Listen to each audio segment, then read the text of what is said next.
Mr. President,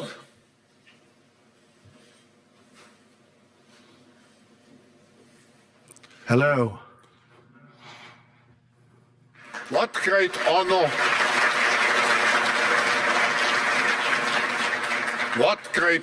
and pleasure to welcome you back to the Davos community. Just 4 days into your new mandate, we highly appreciate your presence with us today. We wish you all the best as you take on your critical work ahead. The global challenges we face today are monumental. The importance of American leadership and your personal leadership in this regard is fundamental and paramount. We are here to hear your vision and policies related to revitalizing the economy and addressing the global challenges. As you might expect, Mr. President, your return to office and your forthcoming policies have been at the focus of our discussions this week. The discussions among 3,000 political and business leaders from over 130 countries who came together here in Davos. We look forward to hearing first from you and then to the follow-up discussion with business leaders moderated by my colleague Børge Brende. Ladies and gentlemen, the President of the United States, Donald J. Trump.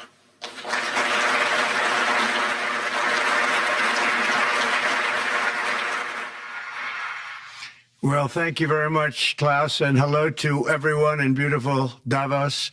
This has been a truly historic week in the United States. 3 days ago, I took the oath of office and we began the golden age of America. The recent presidential election was won by millions of votes, and all seven, every one of them, all seven swing states. It was a massive mandate from the American people like hasn't been seen in many years, and some of the political pundits, even some of my so-called enemies, said it was the most consequential election victory in 129 years. That's quite nice. What the world has witnessed in the past 72 hours is nothing less than a revolution of common sense. Our country will soon be stronger, wealthier, and more united than ever before, and the entire planet will be more peaceful and prosperous as a result of this incredible momentum and what we're doing and going to do.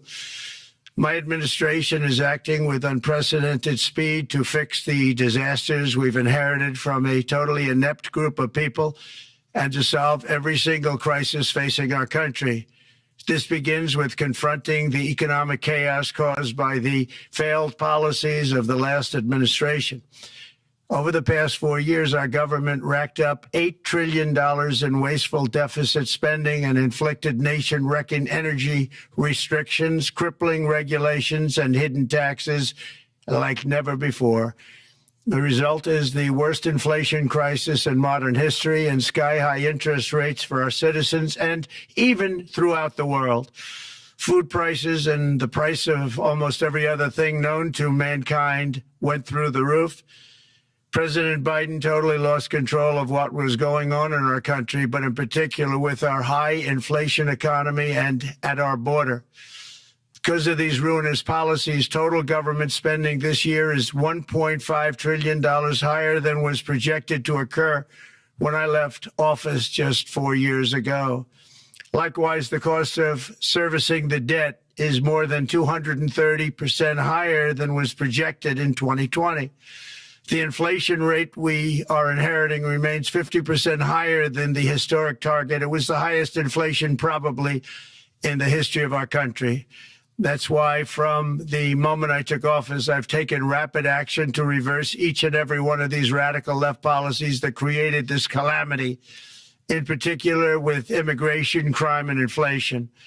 On day one, I signed an executive order directing every member of my cabinet to marshal all powers at their disposal to defeat inflation and reduce the cost of daily life. I imposed a federal hiring freeze, a federal regulation freeze, a foreign aid freeze, and I created the new Department of Government Efficiency. I terminated the ridiculous and incredibly wasteful Green New Deal. I call it the Green New Scam. Withdrew from the one-sided Paris Climate Accord and ended the insane and costly electric vehicle mandate. We're going to let people buy the car they want to buy. I declared a national energy emergency, and it's so important, national energy emergency to unlock the liquid gold under our feet and pave the way for rapid approvals of new energy infrastructure. The United States has the largest amount of oil and gas of any country on earth, and we're going to use it.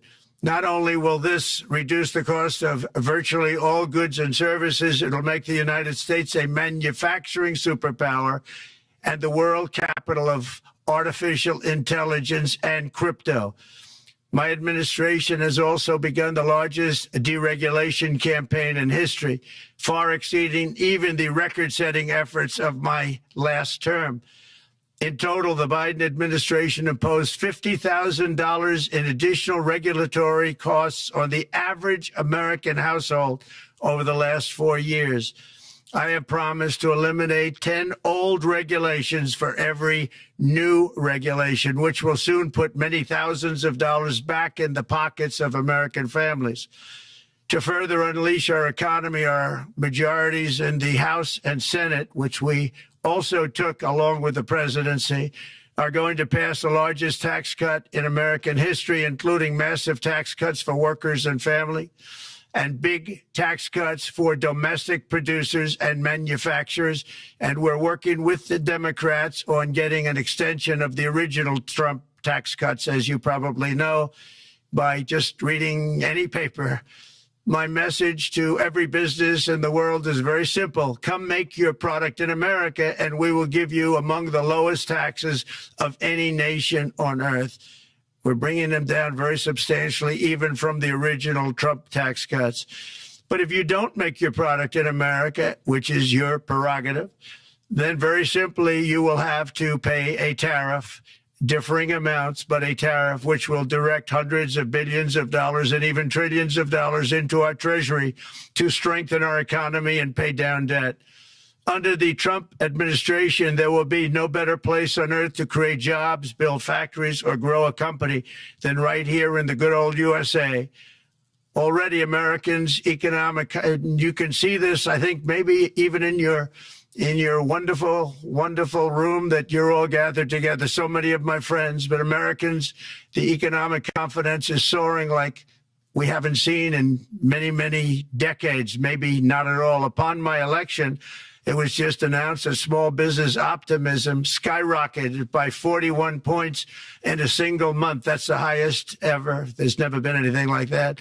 SoftBank has announced between a $100 and $200 billion investment in the U.S. economy because of the election result. And just 2 days ago, Oracle, SoftBank, and OpenAI announced a $500 billion investment in AI infrastructure. Other companies likewise have announced billions and billions and billions, adding up to trillions of investment in America, in the United States. And it's also reported today in the papers that Saudi Arabia will be investing at least $600 billion in America. But I'll be asking the Crown Prince, who's a fantastic guy, to round it out to around $1 trillion. I think they'll do that because we've been very good to them. And I'm also going to ask Saudi Arabia and OPEC to bring down the cost of oil. You got to bring it down, which, frankly, I'm surprised they didn't do before the election. That didn't show a lot of love by them not doing it. I was a little surprised by that. If the price came down, the Russia-Ukraine war would end immediately. Right now, the price is high enough that that war will continue. You got to bring down the oil price. You got to end that war. They should have done it long ago. They're very responsible, actually, to a certain extent, for what's taking place. Millions of lives are being lost. With oil prices going down, I'll demand that interest rates drop immediately, and likewise, they should be dropping all over the world. Interest rates should follow us. All over, the progress that you're seeing is happening because of our historic victory in a recent presidential election. one that has become quite well known throughout the world. I think a lot of things are happening to a lot of countries. They say that there's light shining all over the world since the election, and even countries that we aren't particularly friendly with are happy because they understand what there is a future and how great the future will be. Under our leadership, America is back and open for business. And this week, I'm also taking swift action to stop the invasion at our southern border. They allowed people to come in at levels that nobody's ever seen before. It was ridiculous. I decided and declared to do, and very, very importantly, a national emergency on our border, immediately halted all entry of illegal border crossers, of which there were many, and began promptly returning the illegal trespassers back to the place from which they came. That action, as you've probably seen, has already started very strongly. I've deployed active duty U.S. military and National Guard troops to the border to assist in repelling the invasion. It was really an invasion. We will not allow our territory to be violated. After 4 long years, the United States is strong and sovereign and a beautiful nation once again. It's a strong, sovereign nation. In addition, I'm pleased to report that America is also a free nation once again. On day one, I signed an executive order to stop all government censorship. No longer will our government label the speech of our own citizens as misinformation or disinformation, which are the favorite words of censors and those who wish to stop the free exchange of ideas and, frankly, progress. We have saved free speech in America, and we've saved it strongly. With another historic executive order this week, I also ended the weaponization of law enforcement against the American people and, frankly, against politicians, and restored the fair, equal, and impartial rule of law. My administration has taken action to abolish all discriminatory diversity, equity, and inclusion nonsense. And these are policies that were absolute nonsense throughout the government and the private sector. With the recent yet somewhat unexpected great Supreme Court decision just made, America will once again become a merit-based country. You have to hear that word, merit-based country. And I've made it official, an official policy of the United States, that there are only 2 genders, male and female.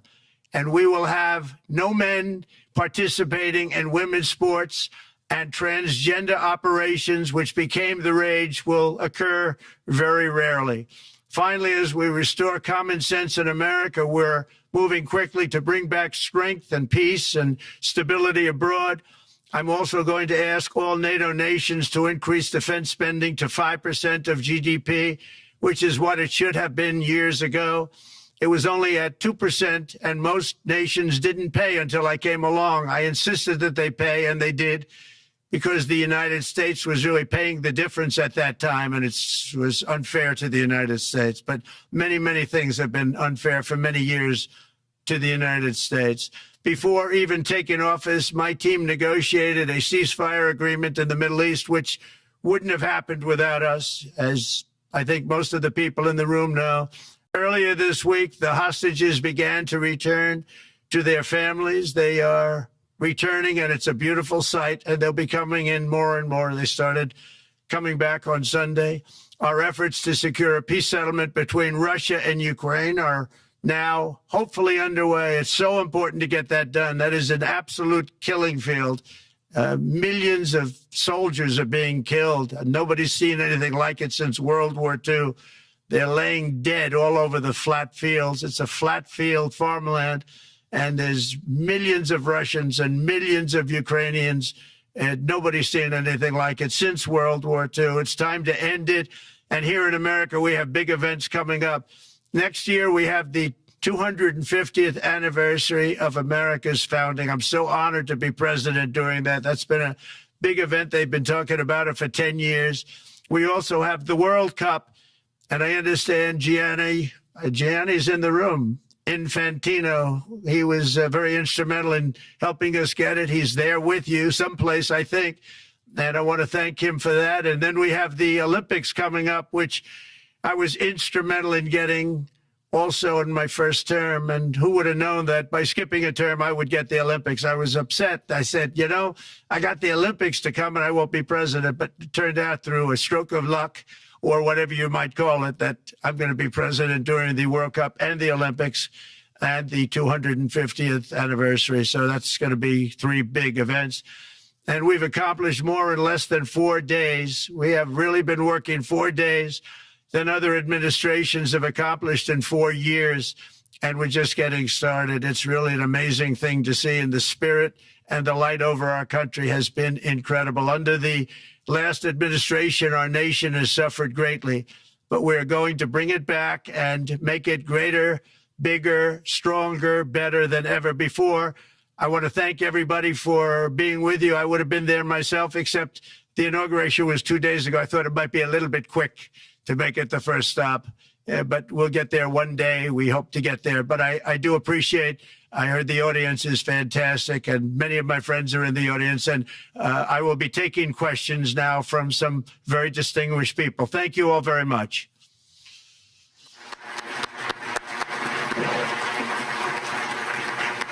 Thank you very much, Mr. President, for that very powerful speech. And I think you could hear the applause all the way from Davos to the White House.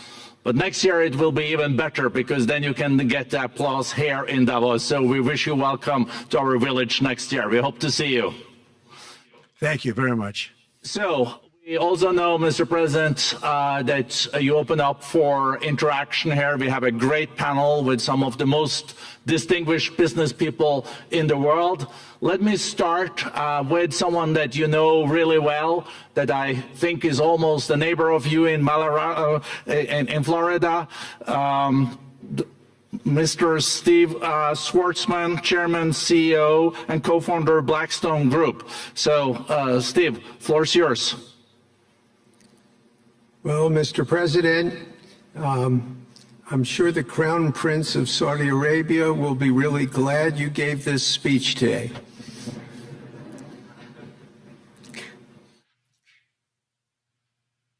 You've had the busiest 4 days that anybody can imagine, and congratulations for that. My question is about some of the things I've observed here at Davos.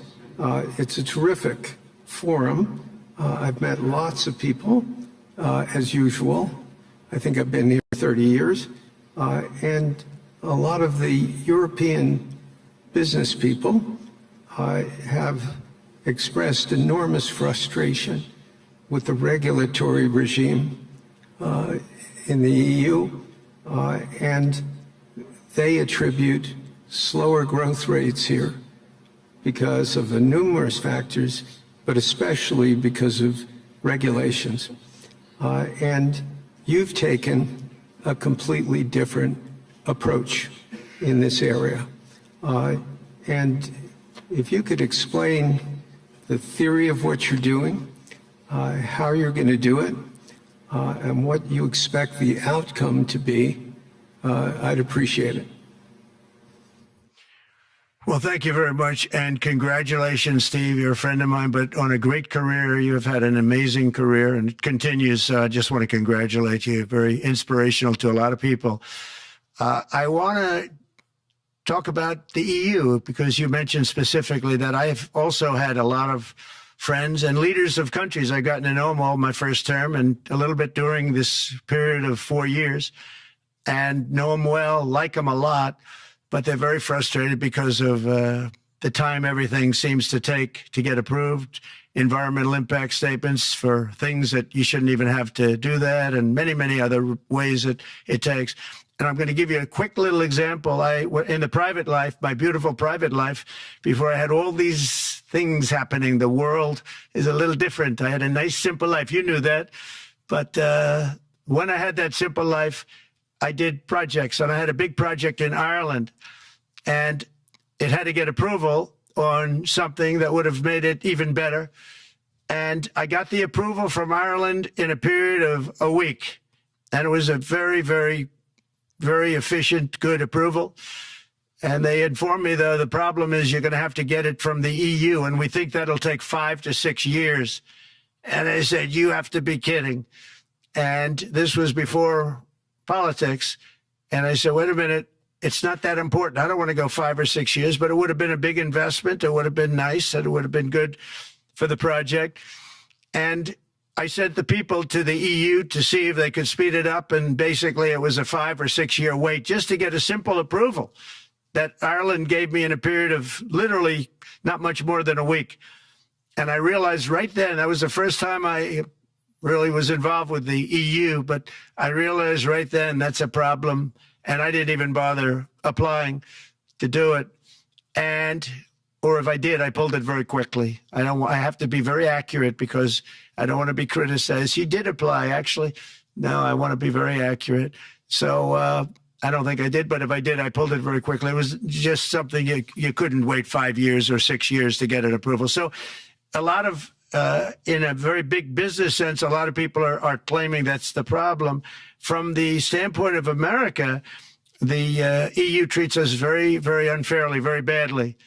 They have a large tax that we know about, and a VAT tax, and it's a very substantial one.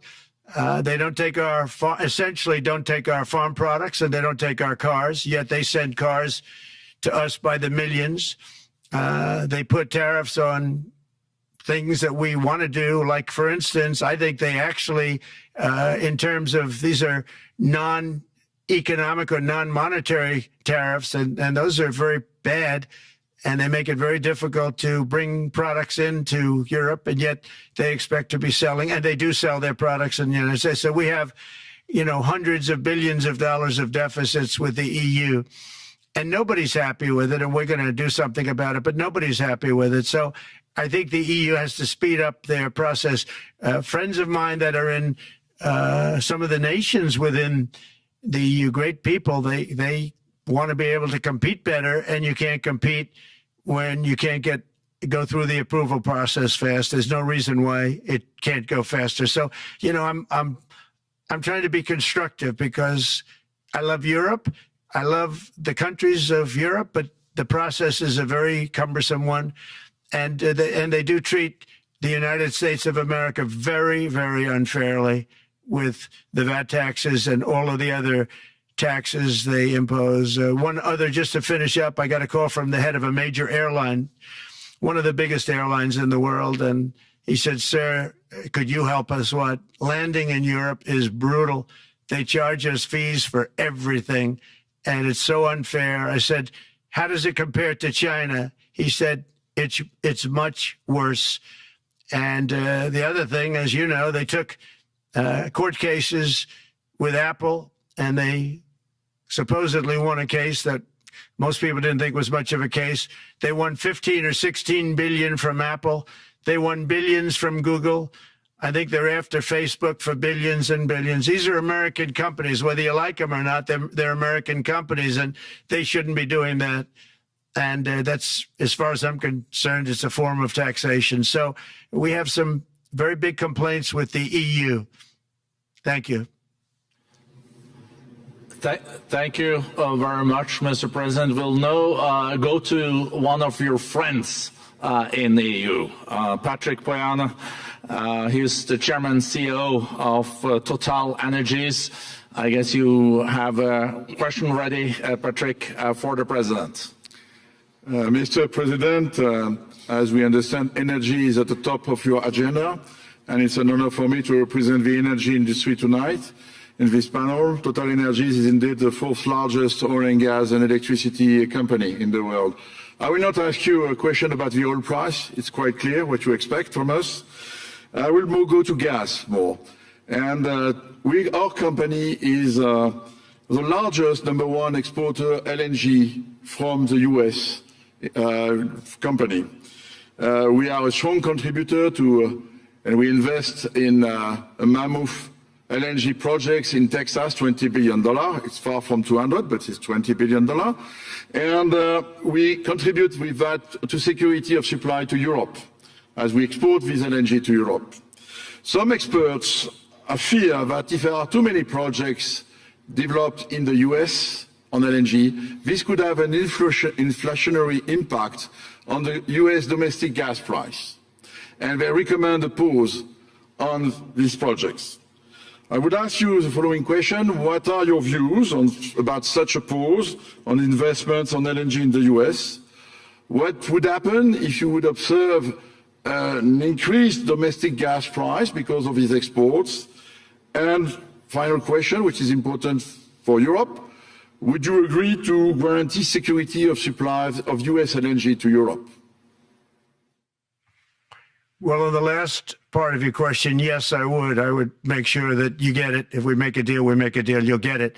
Because a lot of people do have that problem. They make a deal and then it can't get supplied because of war-type problems and other problems. So we would absolutely do that. LNG is very interesting because when I took office for the first term, one of the first things I looked at was there were two very massive plants in Louisiana, a state that has been very good to me, won it by many, many points. And I felt strongly indebted to it, actually. And they said there are two plants that have been under environmental consideration for more than 10 years. And they were costing, as you say, you know how expensive those plants are, but they were costing like 12 billion and I think 14 or 15 billion, but they couldn't get their permits. They were in review for years, many, many years, like a decade or more. And I said, so ridiculous. I know so much about that because in the construction industry, I had to go through it too, but I got good at it after a while. But I saw the projects, and you're talking about a total investment of 25 to $30 billion, and it looked like it was going to end. They couldn't get their permits, and I got them done in less than a week. It was done, completed. In fact, when they called them to announce that it was done, the countries, largely countries, Japan was involved and another country and some very big investors, they couldn't believe it. They actually couldn't believe it. And I said, just do yourself one favor. Don't pay any consultants, because the only one that got it done was me. I got it done because it was the right thing to do for the U.S. and for the world, but the consultants had nothing to do with it. You know, the consultants go in and they say, give us millions of dollars because Trump did it. Nobody called me about it. I just heard it was a problem for years. And I got it done because it was the right thing to do for the U.S. and the right thing to do for beyond. It had to do with energy, very important. So I think it's very important. I think I disagree with one. I think the more that you do, the lower the price is going to go. And what I'd like to see is rapid approvals. We're going to give very rapid approvals in the United States, like with the AI plants, talking to many people want to build them. That's going to be a very big thing.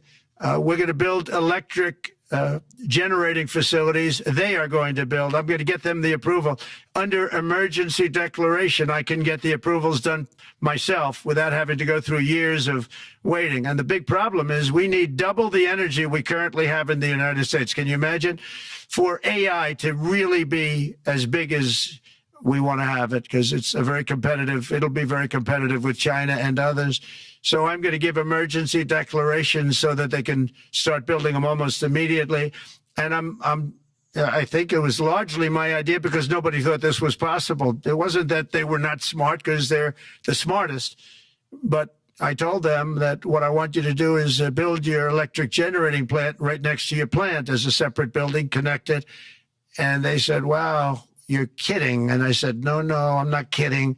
You don't have to hook into the grid, which is old and, could be taken out. If it's taken out, they wouldn't have any way to get any electricity. So we are going to allow them to go on a very rapid basis to build their plant, build the electric generating plant. They can fuel it with anything they want, and they may have coal as a backup, good, clean coal, If there were a problem with a pipe coming in, as an example, you're going with gas, oil or gas, and a pipe gets blown up or for some reason doesn't work, there are some companies in the U.S. that have coal sitting right by the plant so that if there's an emergency, they can go to that short-term basis and use our very clean coal. So that's something else that a lot of people didn't even know about, but nothing can destroy coal, not the weather, not a bomb, nothing. It might make it a little smaller, might make it a little different shape, but coal is very strong as a backup. It's a great backup to have that facility, and it wouldn't cost much more money. And we have more coal than anybody. We also have more oil and gas than anybody. So we're going to make it so that the plants will have their own electric generating facilities attached right to their plant. They don't have to worry about a utility. They don't have to worry about anything. And we're going to get very rapid approvals. Thank you. Thank you so much, Mr. President. We'll now go to another CEO that you know very well, Brian Moynihan, the CEO and Chair of Bank of America. Good afternoon, Mr. President, and congratulations and obviously eventful week for you and your family. If you remember 5 years ago, you came here and we walked among 150 CEOs from all over the world and you engaged with them about your policies and your procedures.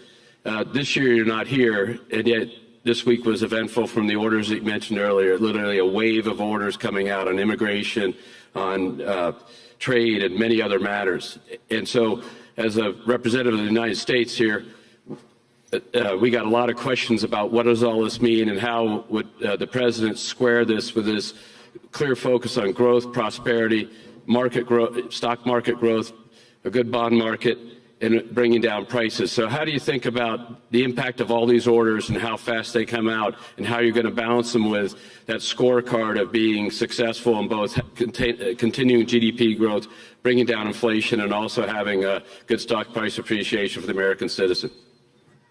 Well, I think it's going to actually bring down inflation. It's going to bring up jobs. We're going to have a lot of jobs. We're going to have a lot of companies moving in. You know, Brian, we're at 21%. It was at 40%, and I got it down to 21%, the corporate tax.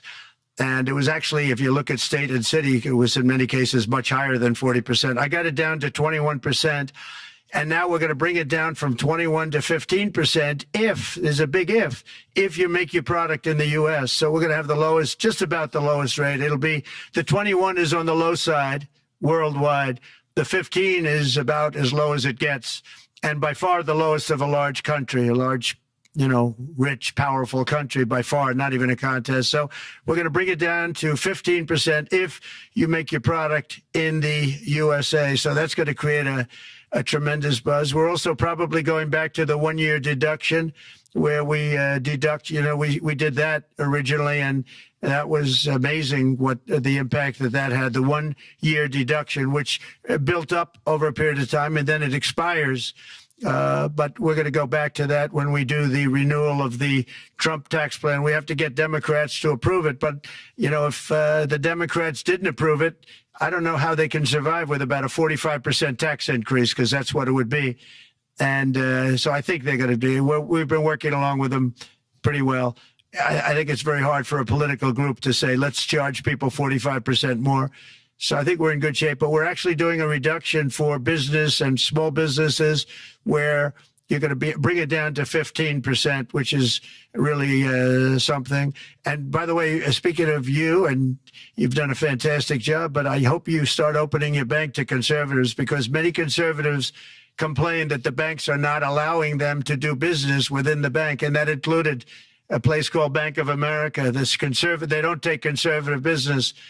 And I don't know if the regulators mandated that because of Biden or what, but you and Jamie and everybody, I hope you're going to open your banks to conservatives, because what you're doing is wrong. Mr. President, I'll say that your friend Gianni said hello, told me to tell you hello, and we look forward to sponsoring the World Cup when it comes, both this summer for the club and next year. So thank you for getting that for the United States. Thank you very much, Brian. Thank you, Mr. President. We'll now go to Anna Butin. She's the executive chairman of Banco Santander, one of the big European banks, and also in the U.S. So, Anna. Mr. President, congratulations on a historic victory. I believe you don't know me as well as my fellow panelists, so a few words. Santander is one of the largest banks in the world by number of customers, 170 million. That's more than my friend Brian or my friend Jamie have. And those... They fixed the regulation. That's coming, that's coming. That was cheeky. We're a big investor in the United States. We have many million customers, 12,000 employees. We're one of the largest auto lenders, and we recently launched a fully digital bank called Open Bank. We strongly believe banks have a pivotal role in the economy, and we can accelerate growth and help many more customers. That's what we're doing in the United States. So, as Brian pointed out, we very much welcome your focus on deregulation and reducing bureaucracy. So my question is, what are your priorities in this regard, and how fast is this going to happen? Thank you very much. I think it's going to, thank you and congratulations. I know very much about your bank, and you've done a fantastic job. Congratulations. We are going to move very quickly. We've moved very quickly. We've done things in the last 3 days that nobody thought were possible to do in years. And it's all taking effect. It's going to have a huge impact on the economy, a huge positive impact. Money was being wasted on crazy things. I mean, the Green New Deal was such a total disgrace. How that was perpetrated, and it was conceived of by people that were average students, less than average students, I might add, and never even took a course in energy or the environment. It was just a game. Remember, the world was going to end in 12 years.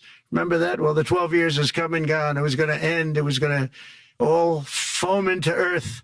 But, you know, the time has come. These people, and they really scared the Democrats large. I can't say the Republicans. The Republicans maybe could have fought harder to stop it, but it's been a tremendous waste of money. You know, during my 4 years, we had the cleanest air, we had the cleanest water, and yet we had the most productive economy in the history of our country. We had the most productive economy until COVID came. We had the most productive in the history of our country by far, and actually, you could look worldwide. We were beating everybody from China to everybody else. So, and we think we really now, with what we have learned and all of the other things that have taken place, we think we can even far surpass that, actually far surpass it. But we do, one thing we're going to be demanding is we're going to be demanding respect from other nations. Canada, we have a tremendous deficit with Canada. We're not going to have that anymore. We can't do it. I don't know if it's good for them. As you probably know, I say you can always become a state. And if you're a state, we won't have a deficit. We won't have to tariff you, et cetera, et cetera. But Canada has been very tough to deal with over the years. And it's not fair that we should have a $200 billion or $250 billion deficit. We don't need them to make our cars, and they make a lot of them. We don't need their lumber because we have our own forests, et cetera, et cetera. We don't need their oil and gas. We have more than anybody. So, you know, just as an example, with Mexico, we're dealing with Mexico, I think, very well. And we're just, you know, we just want to be treated fairly with other nations, because there's hardly a nation in the world, and I blame this on us, and I blame it on politicians that, for some reason, probably mostly it's stupidity, but you could also say other reasons, but mostly stupidity. They've allowed other nations to take advantage of the U.S., and we can't allow that to happen anymore. You know, we have debt. It's a very small debt when you compare it to the value of the assets that we have, but we don't want to do that. We want to just have debt be obliterated, and we'll be able to do that fairly rapidly. And a lot of good things are going to happen. And honestly, good things are going to happen for the world, and good things are going to happen for the people that are dealing with us, allies and beyond allies. One thing very important, I really would like to be able to meet with President Putin soon and get that war ended. And that's not from the standpoint of economy or anything else. It's from the standpoint of millions of lives are being wasted. Beautiful young people are being shot in the battlefield. You know, the bullet, very flat land, as I said, and the bullet goes, there's no hiding. And a bullet, the only thing going to stop the bullet is a human body. And you have to see, I've seen pictures of what's taken place. It's a carnage, and we really have to stop that war. That war is horrible. And I'm not talking economy. I'm not talking economics. I'm not talking about natural resource. I'm just talking about There's so many young people being killed in this war, and that's not including the people that have been killed as the cities are being, knocked down building by building. So we really should get that stopped. Likewise, in the Middle East, I think we've made a lot of progress in the Middle East, and I think that's gonna come along pretty well. Thank you. Thank you, Mr. President. So we know that the most consequential relationship in the world is between the U.S. and China. U.S. 28% of the global economy, China close to 20. That's almost half of the global GDP. And we know that you called President Xi Jinping last Friday. We heard that you had a good discussion. How do you see the relationship between the U.S. and China in the next 4 years under your leadership? He called me, but I see it very good. I think that we're going to have a very good relationship. All we want is fairness. We just want a level playing field. We don't want to take advantage. We've been having massive deficits with China. Biden allowed it to get out of hand. He's $1.1 trillion deficit. It's ridiculous. And it's just an unfair relationship.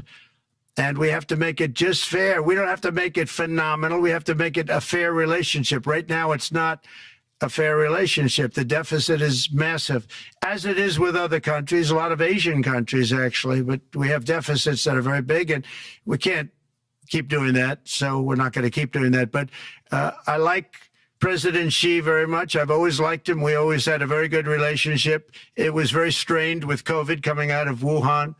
Obviously, that strained it. I'm sure it strained it with a lot of people, but that strained our relationship. But we always had a great relationship, I would say, and we look forward to doing very well with China and getting along with China. Hopefully, China can help us stop the war with, in particular, Russia, Ukraine, and they have a great deal of power over that situation. And we'll work with them. And I mentioned that during our phone conversation with President Xi, and hopefully we could work together and get that stopped. We'd like to see denuclearization. In fact, with President Putin, prior to an election result, which was frankly ridiculous, we were talking about denuclearization of our two countries, and China would have come along. China has a much smaller, right now, nuclear armament than us, or field than us, but they're going to be catching it at some point over the next 4 or 5 years. And I will tell you that President Putin really liked the idea of cutting way back on nuclear. And I think the rest of the world, we would have gotten them to follow. And China would have come along, too. China also liked it. Tremendous amounts of money are being spent on nuclear. And the destructive capability is something that we don't even want to talk about today because you don't want to hear it. It's too depressing. So we want to see if we can denuclearize, and I think that's very possible. And I can tell you that President Putin wanted to do it. He and I wanted to do it. We had a good conversation with China. They would have been involved, and that would have been an unbelievable thing for the planet. Mr. President, when you're back here in Davos next year, will there be then a peace agreement with Ukraine and Russia by then? Well, you're going to have to ask Russia. Ukraine is ready to make a deal. Just so you understand, this is a war that should have never started. If I were president, it would never have started. This is a war that should have never, ever been started. And it wasn't started during there was never even talk about it. I knew that it was the apple of President Putin's eye, but I also knew that there was no way he was going in, and he wasn't going to go in. And then when I was out, bad things happened, bad things were said, a lot of stupidity all around, and you end up with what you have. Now you have all these bombed out cities that look like demolition sites with many people killed. I think the thing that you'll see about Ukraine is that far more people have died than is being reported. And I've seen that. But far, far more people have died. When you look at a city that's become a demolition site where big buildings have been collapsed by missiles hitting them and everything else, and they say one person was slightly injured. No, many people were killed. Those are big buildings. I was surprised at how that was my business. These are buildings that go 2 and 3 blocks long. They're 20 stories high. They're big, powerful buildings, and they were knocked down, and there were a lot of people in those buildings. It announced that 2 people were injured. That's not true. So I think you're going to find that there were many more people killed in Ukraine in the Ukraine war than anybody has any idea. But if you look now, so many of the people being killed are soldiers just facing each other with guns, rifles, and drones, the new form of warfare, drones. And it's a very sad thing to see. And when you see pictures of the fields that I see, nobody wants to see it. You'll never be the same. Thank you very much, Mr. President, on behalf of all the 3,000 participants here in Davos. We really underline that joining us the third day in your presidency, live taking questions here, is so appreciated, and we are already ready for receiving you next year in person. So thank you very much, and all the best from Davos. Thank you. Thank you very much. Thank you.